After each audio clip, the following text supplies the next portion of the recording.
ko magkahon, mayong buntag sa ato ang tanan. Sama sa miyaging katuigan, anian ako ta para sa pagsaulog sa atong pamaskong handog 2025. Lakbit pagtanaw no sa miyagi.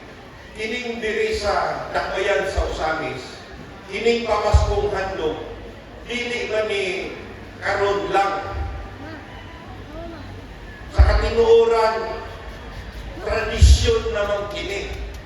Kaya ang pamaskong handog, tinuray na nasugdan ni Governor Henry Waminal ni Actong siya pa'y congressman sa segundo distrito. Pero bisan pa gani, dili siya congressman, hinay-hinay ang iyahang paningkamot na dunay pamaskong handog. Kaya iyang panlantaw sa panahon sa Pasko, nanginahanglan magudong, doon naman ko'y mga pamilya na nanginahanglan ko, ayudang gamay para sa Noche Buena sa Kapaskuhan.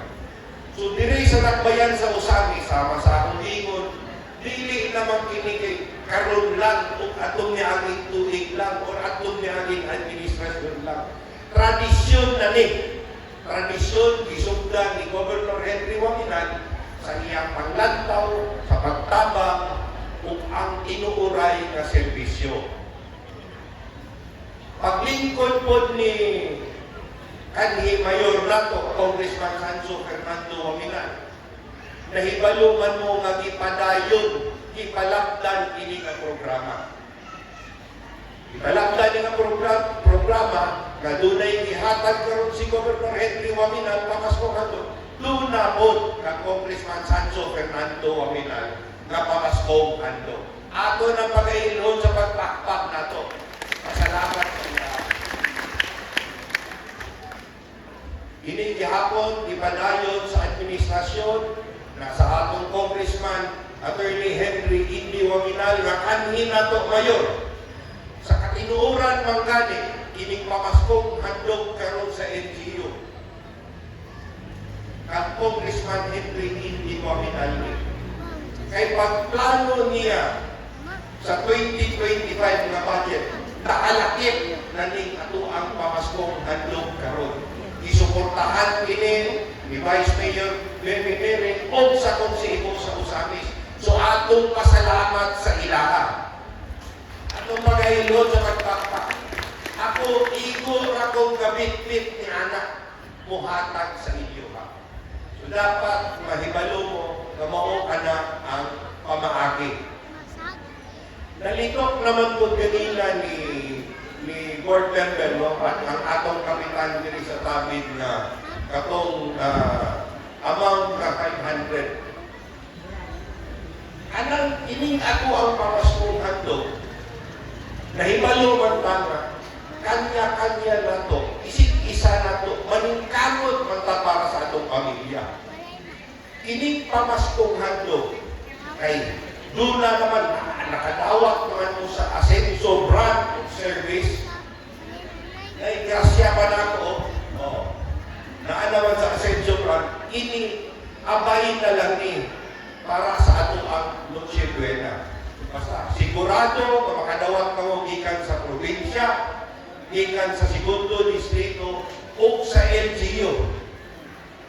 Tungod sa paglihok sa atong congressman, Henry Indy Waminal sa Asenso Party List.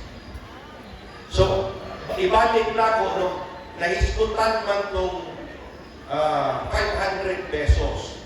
Sa tinuuray lang, anang atong madawat, sobra pa sa 500 pesos ang bili ni anak. Pero ako, muhangyo ko sa inyo ha. Ayaw ninyong pagalantawa ang kanang pila, ang kanang inyong madawat. Una-unaan ninyo, bunga ni sa paningkamot sa atong liderato. Kung sa tinuuray lang, kinasing-kasing maghatag. Sumo ka na, supohon, karon sa Noche Buena ninyo, inhanglan mang yun, mag-ampo mangita para sa ato ang kanya-kanyang pamilya, manghinaot lang ang taudmin, kamo, ilakip po ninyo ang inyong mga liderato sa inyong mag-ampo. Kung maalam lang, magpadayon lang ihapon na sa pagkahigusa.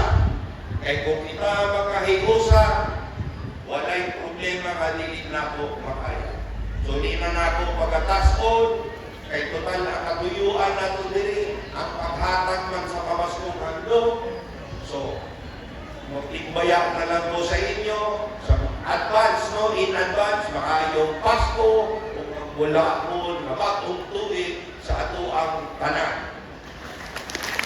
Tapos sa maayong punta.